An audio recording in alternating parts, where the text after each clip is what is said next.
A catastrophic event in 1986 devastated a Soviet nuclear reactor, setting the scene for today's story. A second, much more devastating explosion lurks beneath the damaged reactor, and a radioactive inferno threatens to bring the entire world to its knees. Three guys bravely descend into a bleeding radioactive cellar to avert an unfathomable disaster, while most would run away in fear. Why did these improbable saviors succumb to the poisonous night? How were the lives of millions changed by their bravery?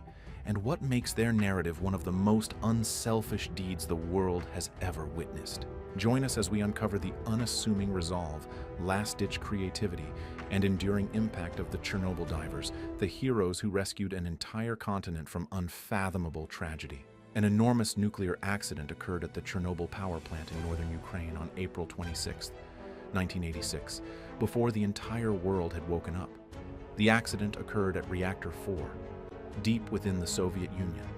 Wild chaos ensued during a routine safety check. An enormous explosion tore apart the reactor's roof in an instant, sending radioactive ash and flames into the sky. Despite their best efforts, firefighters and plant employees were unable to fully extinguish the fire. Soon after, news spread that the reactor core had melted, releasing deadly radiation far beyond the plant's boundaries. Fear and bewilderment prevailed in the moments that followed. Invisible and silent, radiation raced into the nearby woods. Neighboring towns, including Pripyat, a former Soviet model city, received immediate evacuation orders. Engineers, soldiers, and emergency teams struggled to gauge the full extent of the disaster. Yet, the destroyed nuclear facility still held a terrible secret, a danger that could trigger a second explosion, sending radiation levels across Europe soaring. Experts and researchers examined the wreckage and discovered a terrifying scenario. As it steadily burned through concrete and steel, the radioactive fuel and structural material of the nuclear core began to melt. Meanwhile, a dangerous mix of coolant, firefighting runoff, and groundwater seepage had flooded a chamber just below the reactor. If the corium, the molten reactor core, reached this water, it could trigger a steam explosion, obliterating the remaining reactor structure and sending even more radioactive particles into the air. The consequences would have been unimaginable. Contamination would extend far beyond the existing disaster zone. Radioactive fallout could poison rivers, crops, and people across Ukraine, Belarus, and much of Europe. The mere possibility made Soviet authorities, known for their secrecy and pride, shudder. There was only one solution: drain the water trapped beneath the reactor before the molten core could break through. On paper, it was simple. In actuality, it was an attempt at self-destruction. The crucial valves were located deep beneath the ruins, in pitch-black flooded corridors where radiation levels were alarmingly high. These valves had to be opened to release the water, but anyone who entered would be stepping into a lethal zone from which they would almost certainly never return. Time was dwindling. High-ranking officials knew they needed men who understood the layout of the pipes and valves below the reactor. They asked for volunteers, men willing to plunge into radioactive darkness in search of those valves. The ones who stepped forward were Boris Baranov, Valery Bespalov, and Alexei Ananenko. Engineers Ananenko and Bespalov had extensive knowledge of the plant's plumbing systems. As a shift supervisor, Baranov was well versed in the complex network of tunnels leading to Reactor 4. All three men understood the gravity of the situation. The protective suits and equipment provided were inadequate against the gamma rays and neutron beams emitted by the molten core. The water was radioactive. Their surroundings were dark and treacherous. Yet, they acted without hesitation. Whatever their motivation, duty, patriotism, or sheer determination, they agreed to go. They knew that by doing so, they might save countless lives and acres of land. In that moment, these three men became combatants in an unseen underground war, facing an unprecedented enemy. Preparing for their descent, the trio gathered basic breathing gear, waterproof torches, and thin rubber suits.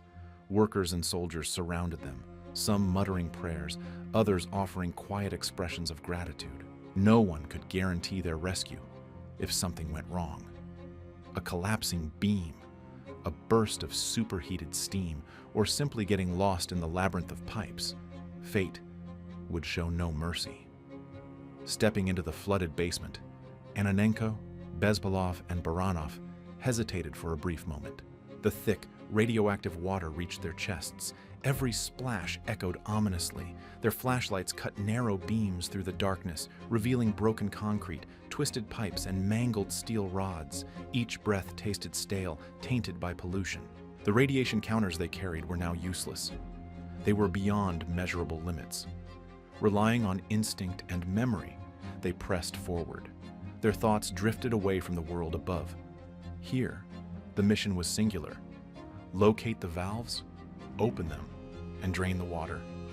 It was the only way to defuse a ticking bomb. Their hearts pounded as the minutes passed. The silence was eerie.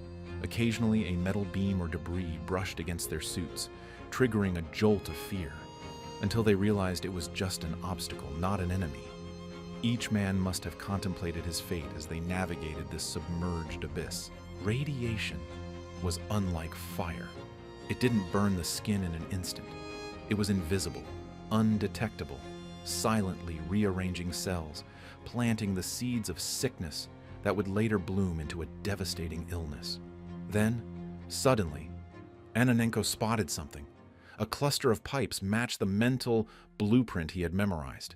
He signaled to the others. Carefully, they approached. Their flashlights illuminated a set of valves, half submerged in murky water. This was it. If they could turn these valves, the water would drain into a lower chamber, safely away from the molten core's path. Gripping the valves tightly, they applied pressure.